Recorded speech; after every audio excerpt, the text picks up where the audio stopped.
भगवान जगन्नाथ की कहानी बहुत ही रोचक है।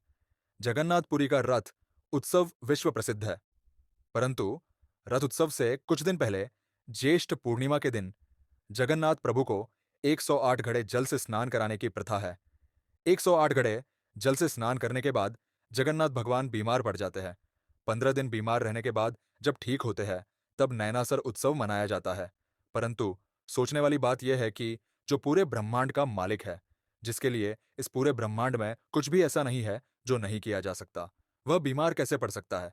बीमार होना एक मानवीय घटना है। भगवान बीमार कैसे हो सकते हैं? इसके पीछे भगवान की एक बहुत ही प्यारी लीला है। जगन्नाथ भगवान का एक बड़ा ही अनन्य भक्त हुआ करता था। उसका नाम था माधव दास।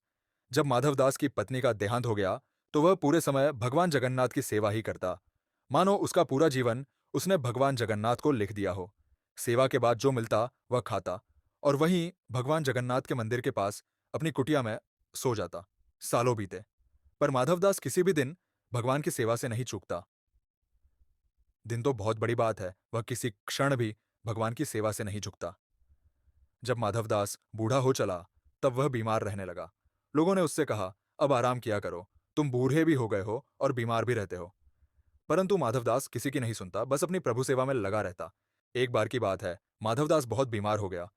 लोगों ने उससे कहा, वैद्य के पास जाओ, दवाई खाओ। परंतु माधवदास सबसे कहता, जिसके माथ पर हो जगन्नाथ का हाथ, उसे किस बात की चिंता? भगवान है ना, वह सब देख लेंगे। यही कहता और निरंतर अपनी प्रभु सेवा में लगा रहता। एक दिन वह अपनी कुटिया में बीमारी के वजह से बेहोश हो भूमि पर गिर पड़ डाला। तब प्रभु जगन्नाथ प्रकट हुए। आम मनुष्य भेष में उन्होंने माधवदास को उठाकर चारपाई पर लिटाया। फिर उसके पास रहकर ऐसे माधवदास की सेवा करने लगे, मानो एक माँ अपने नवजात शिशु की करती हो। माथे पर पट्टी देकर उसका ज्वार कम करना, उसे काढ़ा पिलाना। माधवदास बहुत ही कमजोर हो गए थे। उसकी सोचने समझने की शक्ति भी बहुत कम हो गई थी। धीरे धीरे जब माधवदास ठीक होने लगे, तो एक दिन उन्होंने भगवान को पहचान लिया। पहचानते ही माधवदास प्रभु के सामने हाथ जुटाकर जोर जोर से रोने लगे।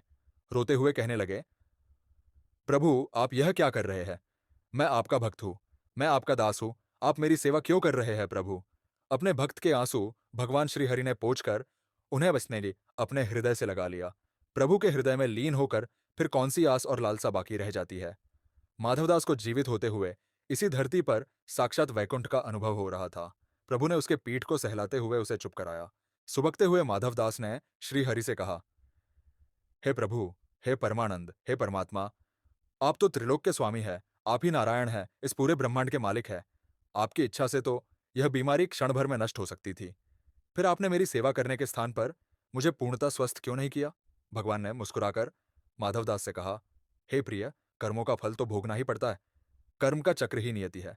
यदि मैं तुम्हें अभी तुम्हारी पीड़ा से मुक्त कर दूं, तो भी आगे चलकर तो तुम्हें यह कष्ट भोगना ही पड़ेगा।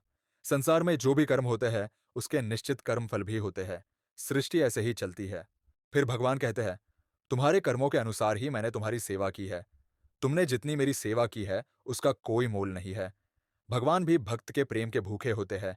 एक यही भाव भगवान को सबसे प्रिय है। तुम्हारा प्रेम मेरे लिए सेवा हो सकता है, तो जब तुम्हें सेवा की आवश्यकता है, तो मेरा प्रेम भी तुम्हारे लिए सेवा हो सकता है। हे मेरे प्रिय माधवदास, तुम्हारे कर्मों का फल तो अवश्य मिलेगा, पर तुम्हारी भक्ति से मैं इतना प्रसन्न हूं कि तुम्हारे बचे कष्ट अब मैं अपने ऊपर लेता हूं। अब मैं तुम्हारी यह पीड़ा यही अंत करता हूं। तुम्हारे 15 दिन का ज्वर जो शेष है, वह मैं अपने ऊपर लेता हूं और तुम्हें स्वस्थ शरीर प्रदान करता हूं। भगवान के ऐसा कहते ही माधवदास स्वस्थ हो गए। उधर मंदिर में ज्येष्ठ पूर्णिमा के अवसर पर भगवान को 108 खड़े जल से नहलाया जा रहा था। नहलाने के उपरांत भगवान का विग्रह जोर से तपने लगा और 15 दिन तक तपता रहा। तब से मान्यता है कि जो भी भक्त की पीड़ा प्रभु हरते हैं, उन्हीं कारणों से वे 15 दिनों तक बीमार रहते हैं और इसका कलंक 108 घड़े जल को लगता है। धन्य है वो 108 घड़े एवं जल को प्रभु के लीला के अंग है।